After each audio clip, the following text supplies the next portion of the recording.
കേരളത്തിൽ വികസനം കൊണ്ടുവരണമെങ്കിൽ ആര് ഭരണത്തിൽ വരണം? എന്റെ കമന്റ് ബോക്സിലും ഇൻബോക്സിലും ഒക്കെ നിറയുന്ന ഒരു ചോദ്യമാണ്. ആക്ച്വലി ഈ ചോദ്യത്തിന് വ്യക്തമായ ഒരു ഉത്തരം എനിക്കില്ലായിരുന്നു ഇന്നലെ വരെ.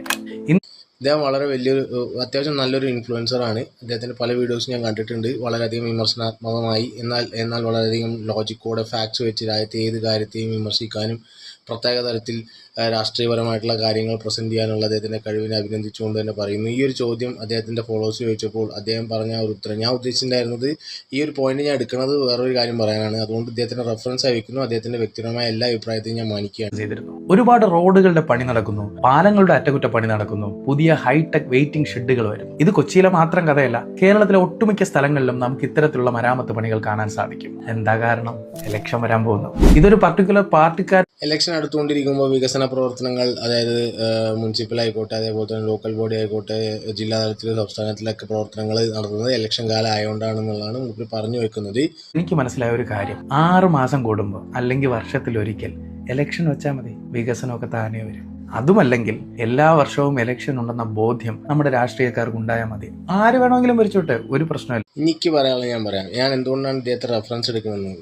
ഞാൻ ശ്രദ്ധിച്ചിട്ടുണ്ട്, കേരളത്തിൽ ഇതേപോലത്തെ ഒരുപാട് ആളുകളുണ്ട്. വളരെയധികം രാജ്യത്തുടനീളമുള്ള കാര്യങ്ങളിൽ ക്രിയാത്മകമായി വിമർശനാത്മകമായി ഏറ്റവും നല്ല രീതിയിൽ ഒരു നിഷ്പക്ഷ ലൈൻ പിടിച്ചുകൊണ്ട് വിമർശിക്കുന്ന ആളുകൾക്ക് സ്വന്തം കേരളത്തിലൊരു കാര്യം നമ്മൾ ചോദിച്ചു കഴിഞ്ഞാൽ അതിന് കൃത്യമായിട്ടുള്ള ഉത്തരം ഉണ്ടാവില്ല.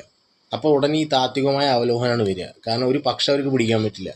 അതാണ് പ്രശ്നം. അത് എന്തുകൊണ്ടായിരിക്കാം, അത് അവരുടെ വ്യക്തിപരമായ കാര്യം, അവരുടെ വ്യക്തിപരമായ അഭിപ്രായം. എനിക്ക് പറയാനുള്ളത്, കേരളത്തിൽ ഇപ്പോഴത്തെ രീതിക്ക് വികസനങ്ങളല്ല, ഒരു ഭരണ ജീർണിപ്പുണ്ട്. അത് മാറണമെന്നുണ്ടെങ്കിൽ ഭരണമാറ്റം വേണം. അതിലേക്ക് എനിക്ക് തോന്നുന്നത് ഇപ്പോഴത്തെ അവസ്ഥയിൽ UDF ചാൻസ്. UDF ഭരണമാറ്റം ഉണ്ടാവണം. കാരണം ഭരണ തുടർച്ച ഉണ്ടായിക്കഴിഞ്ഞാൽ ഒന്നും കൂടിയും പല കാര്യങ്ങളും ജീർണിക്കും. ആ ഒരു കാര്യം ഉണ്ടാവാൻ പാടില്ല. അത് പറയാൻ പലർക്കും മടിയുണ്ടാവും. BJP കൊണ്ടൊന്നും കൂട്ടിയാൽ കൂടില്ല. ഈ ഒരു അവസ്ഥയിൽ, ഇപ്പോഴുള്ള അവസ്ഥയിൽ BJP ഒന്നും ചെയ്യാൻ പറ്റില്ല. വെറുതെ ഈ ഇല്ലാത്ത കാര്യങ്ങൾ പറഞ്ഞിട്ട് കാര്യമില്ല. അവർക്ക് ഇനി ഒരുപാട് സമയമുണ്ട്. അവരെ ഭരണത്തിലും പ്രതിപക്ഷത്തിലേക്ക് എത്തണമെങ്കിൽ ഒരുപാട് സമയം എടുക്കും.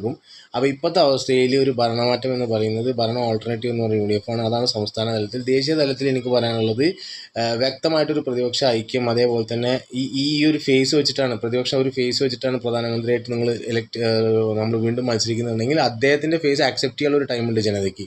ആ ടൈം വരെ ഇവരുടെ ഭരണം തുറന്നുകൊണ്ടിരിക്കും. അല്ലാന്നുണ്ടെങ്കിൽ വേറൊരു ഫേസിനെ കൊണ്ടുവരണം. അതിൻ്റെ വ്യക്തിപരമായ അഭിപ്രായം. നമ്മളെല്ലാ കാര്യത്തിലും വളരെ അട്ടച്ച് വിമർശിച്ച് ലോജിക്കലായിട്ടൊക്കെ പറയുമ്പോൾ നമ്മൾ നിഷ്പക്ഷരാണ് എന്നുണ്ടെങ്കിൽ, നമ്മുടെ വ്യക്തിപരമായ രാഷ്ട്രീയം അതിലില്ല എന്നുണ്ടെങ്കിൽ ചോദിച്ച ചോദ്യത്തിന് കറക്റ്റായിട്ട് നമുക്ക് വേണമെങ്കിൽ ഉത്തരം പറയാം. പക്ഷെ ആ പക്ഷം പിടിച്ചു കഴിഞ്ഞാൽ അതിൻ്റെ പ്രത്യാഘാതങ്ങൾ ചിലപ്പോൾ ഉണ്ടാവാം. നമുക്ക് അങ്ങനത്തെ പ്രശ്നങ്ങളൊന്നുമില്ല. അതുകൊണ്ട് എനിക്ക് പറയാനുള്ളത്, നമ്മൾ നമ്മുടെ കാര്യങ്ങളിൽ, ഇവിടെയുള്ള കാര്യങ്ങളിലും അതേപോലത്തെ ഒരു ക്രിയാത്മകത കാണിക്കണം എന്നുള്ളതാണ് എനിക്ക് പറയാനുള്ളത്.